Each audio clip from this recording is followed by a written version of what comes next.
Joining us now, Reza Aslan. He's the author of Zealot, No God But God, a religion scholar, my sometimes boss and collaborator. Very happy to have you on, Reza. How are you?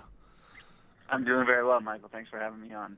It's a pleasure. So let's. I want to get obviously to the situation in Israel Palestine. There's a lot to get to. There's a couple of different tracks that I want us to address, and I think maybe we could start with basically what's happened in the last 24, 48 hours with the attack on Hamas militants. There's obviously been this series of killings that began, at least this cycle began with 3 Israeli children being murdered. Then there's been a reprisal attack with the Palestinian youth being burned alive. And it's really horrifying, the kind of specific manifestations in which this is kind of taking aim very specifically and publicly at children. Do you think right now, from a larger perspective, before we get into the various details, I mean, is what's happening now, is this the beginning possibly of something like a third intifada? Or at the very least, is this just a clear break that this status quo that the Netanyahu government has actually been able to maintain for several years is not going to hold? Yeah, I mean, I think it most definitely can evolve into something much bigger and much more destructive, like a third intifada. I mean, this is how these things usually begin. I mean, the first intifada, involved an accidental death of a Palestinian kid, and I think the reason that so many people are on pins and needles right now is precisely because of the status quo that you're talking about. I mean, the fact of the matter is that we've been in this kind of holding pattern without any kind of movement whatsoever in the peace process. There's been an enormous amount of pessimism on both sides, a rise in those who are no longer interested in the two-state solution on both sides of the aisle. And by the way, it's not just kind of liberals and secularists and people who teach at Tel Aviv University who are now talking about the one-state solution. It's members of some of the hardline political parties in Israel who are now talking about full annexation and citizenship for Palestinians. And so, in a sense, we're in this very precarious moment where what's happening right now can very easily tip into full-scale, countrywide riots. And that's something that I think would be disastrous for all sides. It would obviously be disastrous for Israel for a whole host of reasons, but really for the Palestinians as well. I mean, they are in a situation now in which the pendulum of public opinion and even media perception about the Palestinian cause has swung so widely to their side. I mean, I haven't seen anything like this. I mean, honestly, the closest example that I can give is the way in which popular opinion so suddenly shifted in the United States when it came to same-sex marriage. Right. Reza, I'm losing you. Massive proportions, even among Republicans, being for it. And, I mean, it's very clear that Israel is losing the propaganda war that it had won for, so many decades. And an intifada, an armed uprising by Palestinians, one that could become really messy and could lead to a large number of civilian deaths,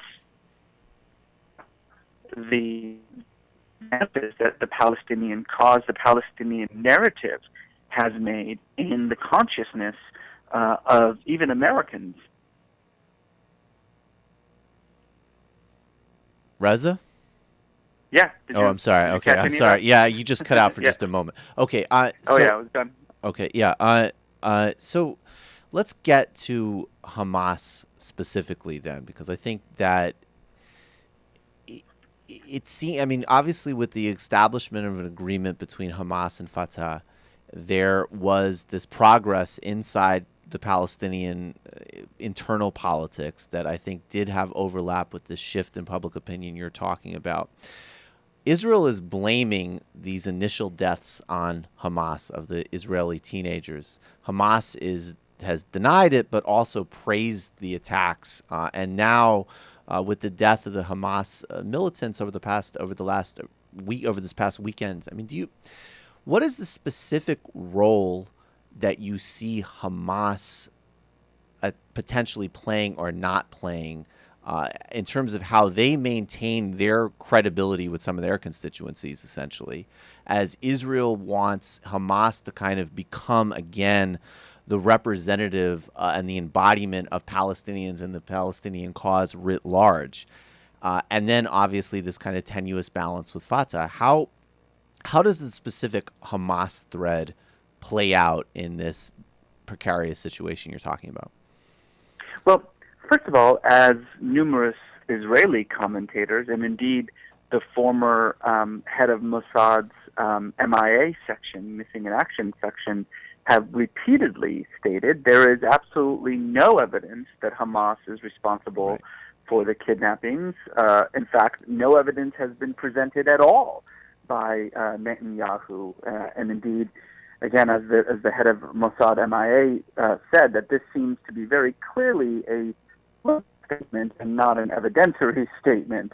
And indeed, in fact, with Netanyahu, almost immediately, I mean, the moment it was discovered that those 3 Israeli children were kidnapped, he began to blame Hamas and immediately went on the offensive and spoke to the heads of state in Europe, here in the United States, to say, you have to now withdraw your support from the PA because obviously if Hamas is responsible for these kidnappings and therefore the PA is responsible for them, and this just proves that the unity government, it cannot be supported. It was a real despicable political ploy on Netanyahu's part, to immediately use this kidnapping as a way to make some sort of, score some political points with Western powers. Now, it may very well be Hamas who is responsible for this kidnapping, though, again, as the head of Mossad, a former head of Mossad's MIA unit said, it's very likely that it was just, some Palestinian thugs, like some people who thought that they would make some money by kidnapping some kids, and that when it became an international cause, probably just ended up killing those kids to get out of the situation, because obviously they weren't going to be able to get any kind of ransom for them.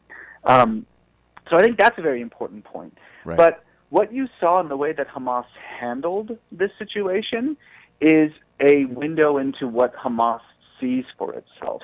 They really have no political standing left anymore. They're incredibly unpopular in Gaza because of their lack of their inability, I should say, to govern that strip of land in any kind of meaningful way for the Palestinians who live there.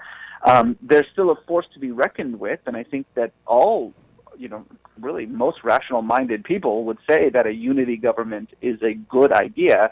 Indeed, Netanyahu himself spent months and months and months saying that he can't have a negotiated peace deal with the Palestinians because they're divided. Right. And then when they became unified, he said that he can't have a peace deal with the Palestinians because they're united. Right.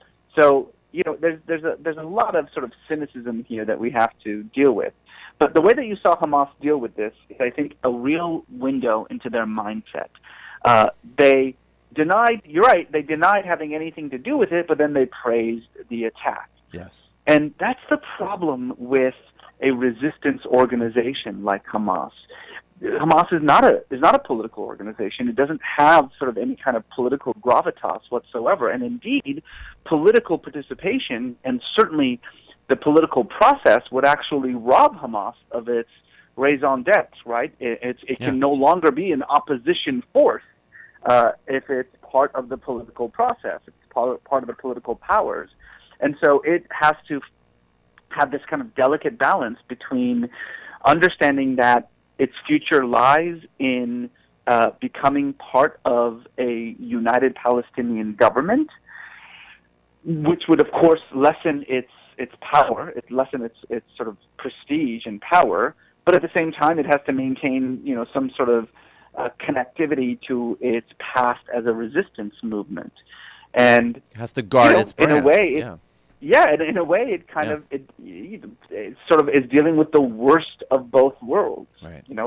It maintains its sort of image as a resistance power by praising, this sort of senseless murder of Israeli kids, and then at the same time denies that it had anything to do with it, and tries to maintain its connection to the political authority in the PA, making life miserable for Abu Mazen. Right.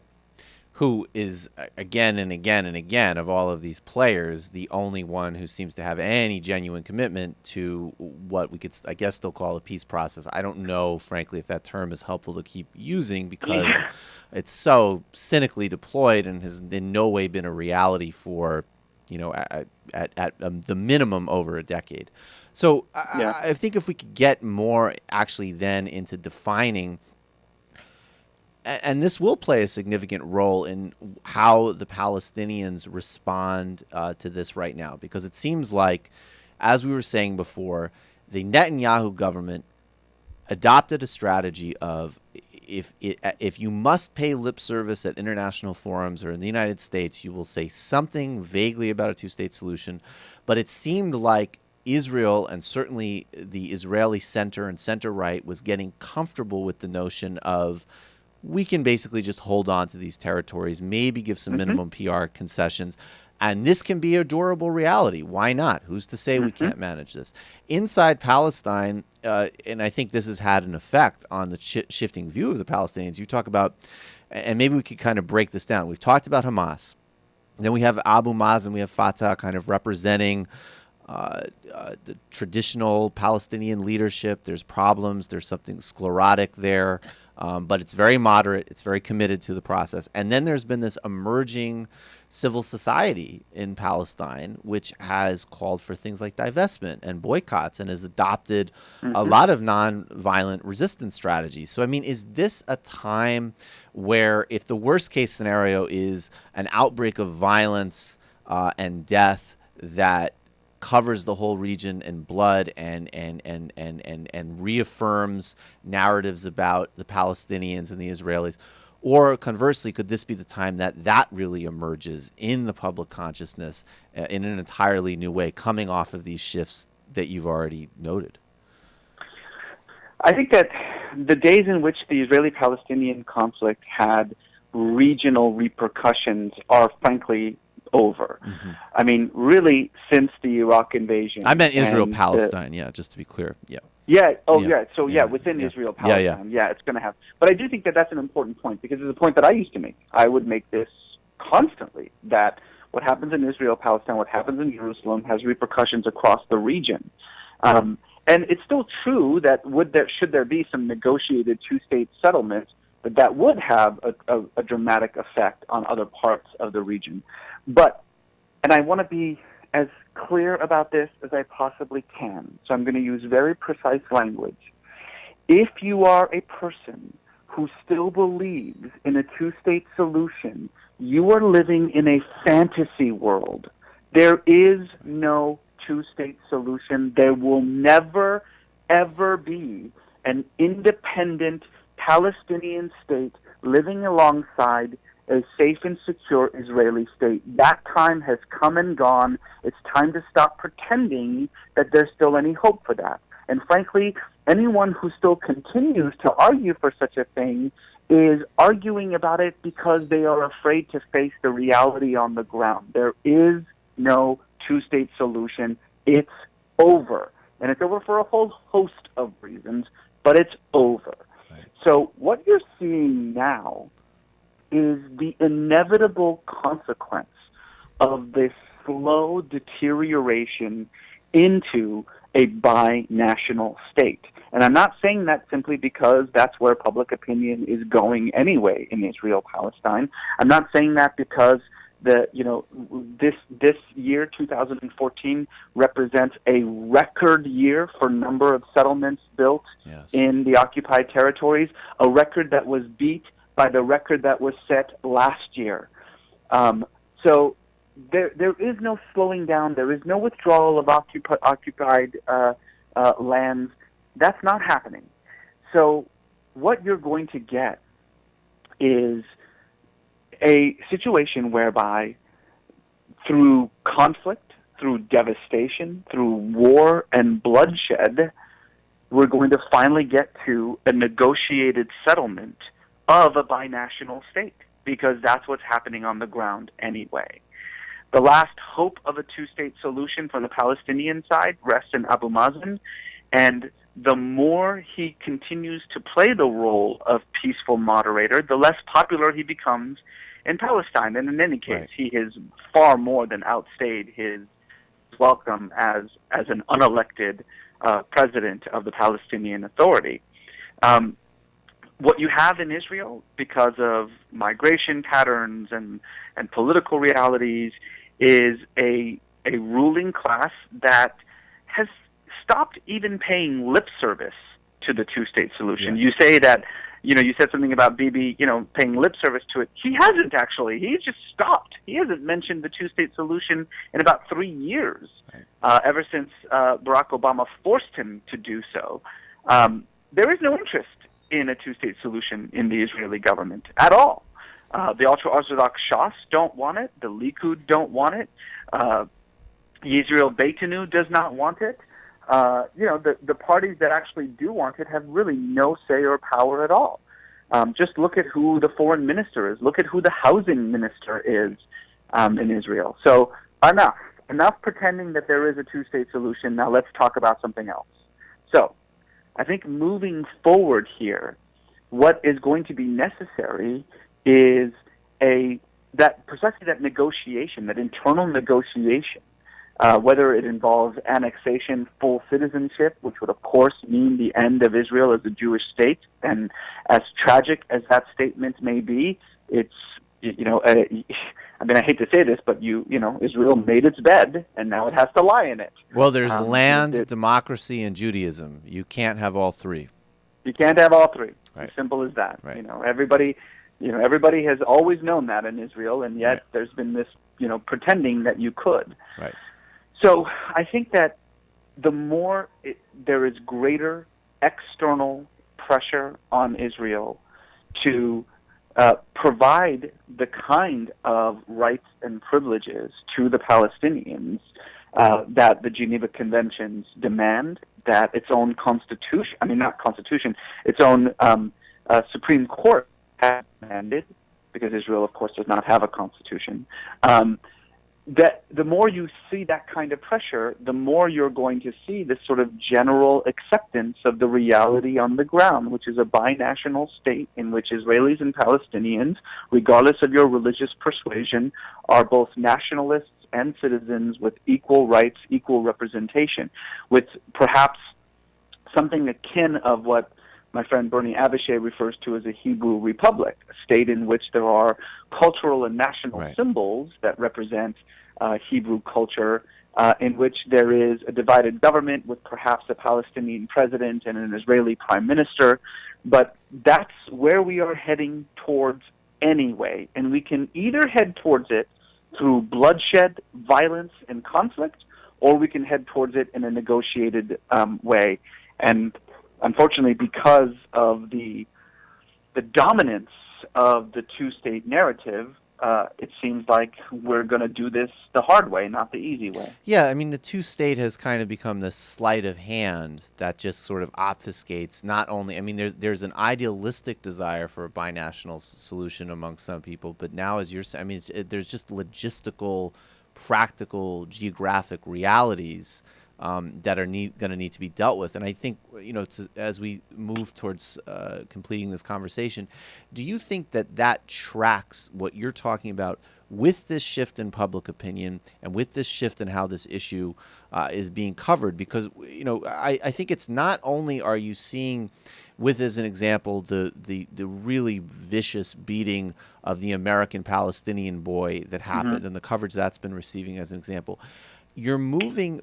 It seems to me the distinction is not just, well, let's be a little bit more complex about it. There's two political players here with their own competing agendas, and they're both making mistakes and old flawed. That's one thing, and that still very much exists within a framework of two states, two peoples trying to determine a political settlement. But then the other shift that does seem to be occurring, which I have definitely not seen in American mainstream media before, which is striking, is just the kind of emergence as just sort of I guess just a straight human rights issue, essentially, which Right. seems to me Right. that that's the kind of essential thing that will need to be dealt with and is just a reality under this binational necessity that you're talking about. Well, look, I mean, I think Americans, it's sort of in our cultural DNA, is that we root for the underdog. Mm-hmm. And part of the reason why Israel has had American sympathies for so long is that for a very, very long time, Israel was the underdog. Right. But it's not anymore, right? This is the whole Max Blumenthal Goliath syndrome. It's that, I'm sorry, but by no circumstances, by no measurement, by no calculation whatsoever, is Israel any longer the underdog. It's the most powerful, one of the wealthiest nations in the world. It has an army that could destroy its neighbors in a heartbeat. It has nuclear weapons that could turn its enemies into glass if it wanted to. And internally, it is by far no longer a country that is besieged on all sides by terror and by enemies. I mean, that idea, which is still a narrative that you hear over and over again, is just simply a fallacy. It's a joke. And so I think the more that Americans recognize that it's not Israel that's the underdog anymore, it's the Palestinians who are, the more their sentiments are going to shift towards the Palestinian cause, which is, again, why I decry the idea of another armed uprising, because that would shift things very, very quickly. I mean, Israel is very good at propagating its image as this kind of, they love to say, the only democracy in the region. Well, it's not a very good democracy. It's not an equal democracy. It's a democracy that makes a distinction between citizenship and nationalism. It's a democracy that's ethno-nationalistic. It's a democracy that doesn't give rights to all of its citizens, certainly not its Palestinian citizens. Right. It's a democracy that is profoundly unequal. And so, those things are becoming clearer and clearer to outsiders and even to Americans. And I think that's the real existential threat to Israel. The real existential threat to Israel. Sorry, those are my children crying in the background. Hey, guys. The real existential threat to Israel comes from the loss of support. I mean, it's already lost Europe. Right. It could very well lose the United States. Yeah, and those three narratives that going from we're persecuted and we're under attack, and then there's these are two people who've always fought, and we need a two states for two people, and then to the straight, one group is the underdog, and there is just some basic human rights questions. When we get there, then that raises a completely fundamentally different set of questions and a fundamentally different set of answers. And I appreciate your time immensely, Reza, and hopefully this will head in a nonviolent and durable direction. Yeah, let's hope. All right, thanks so much.